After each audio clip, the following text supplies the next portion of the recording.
I was so frustrated do sa sitwasyon na hindi ako nakuha, hindi ako nabigyan ng chance. Parang I considered it as a failed tryout eh. For me, parang frustrations ang pumasok.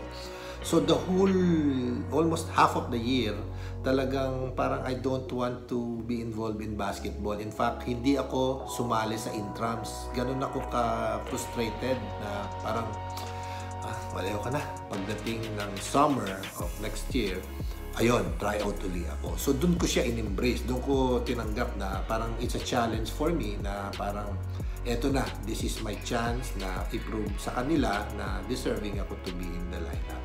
At saka, ang maganda kasi sa UE that time, talagang na-feel namin yung being parang part ng family kasi owned by the Dalupans yan dati, di ba? So, parang ano kayo eh, one whole clan na talagang aalagaan kayo. So, ganun yung na-feel namin kahit na on my rookie year, ganda nung atmosphere dun sa amin.